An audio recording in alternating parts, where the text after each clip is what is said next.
Hi. One of the more confusing things for many people, especially those who have had a lot of chronic stress and or trauma growing up, is to realize that they are actually quite stressed out, even though they feel normal. On a physiological level, this usually means that your body and your brain have adapted to a stressed out state. There's this concept in physics that also applies to the physics of our body called homeostasis. Homeostasis is sort of like home base. That's what's normal. That's what we strive to get to home base. The thing is, though, is that during our developmental years, our bodies and our brains forms this idea of homeostasis based upon the environment in which it existed at the time. So if there was a lot of stress, a lot of arguing, fighting, maybe your parents are stressed out, or stress in the community, violence, that sort of thing, our bodies perceive this to be a normal environment, and it adapts. Our brains, our physiological system, everything within our body forms in that environment and in a way to survive. Cortisol, adrenaline, and all kinds of other stress hormones are frequently pumping throughout the body and are quick to be put into action. It's part of our survival mechanism. At the same time, things like digestion, blood flow to our hands and feet, coordination, and what we call executive functioning. Executive functioning is kind of like thinking about thinking or planning ahead, impulse control, these sorts of things. These all become unimportant. Our bodies are made to survive. There's violence. We need to be quick to react. So when our bodies are in homeostasis, we don't notice because this is normal. This is home base. So our body is not alerting us to anything. What we notice is when we are not in that homeostasis, you're sitting up here, right? If this is, let's say, a homeostasis that is relatively healthy in terms of our actual physiological body, where we're not prone to creating heart disease or digestion issues or these other kind of diseases that come from chronic stress. Let's say this is the healthy base. A stress state of homeostasis sits up here. And if you're sitting up here, you kind of need stimulation that sits at this level. And also you don't have far to go before you kind of tip over.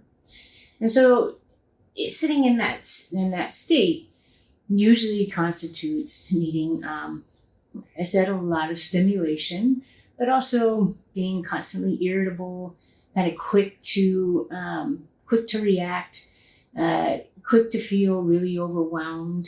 Sometimes you might feel like you have a lot of energy only to shut down for weeks, sometimes even months. Relaxation is actually a state that is really uncomfortable and feels almost more stressful than certain other experiences. And it is, in fact, because you're at this state, this is homeostasis, relaxation, you're sitting down here and your body's like, no, this is bad.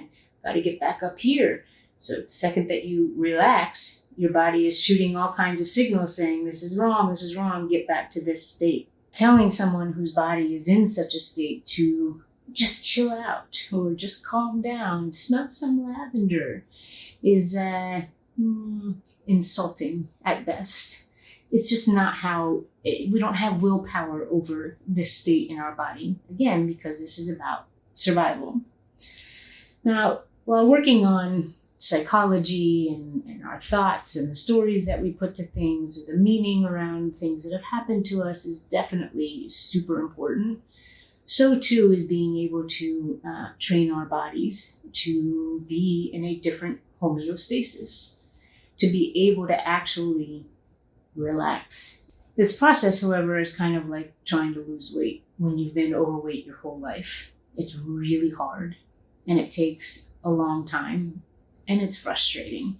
The thing is that you can't shock yourself into it. Just like a crash diet, you are always going to come back and you're going to not only gain the weight back, but you'll probably gain plus pounds.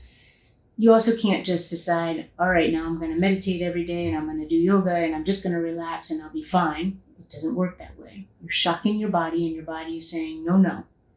What you have to do instead is make gradual, really small, sustainable changes over time that basically tricks your body into thinking, oh, this is normal, or this is normal, or this is normal, until finally normal sits down here somewhere, normal.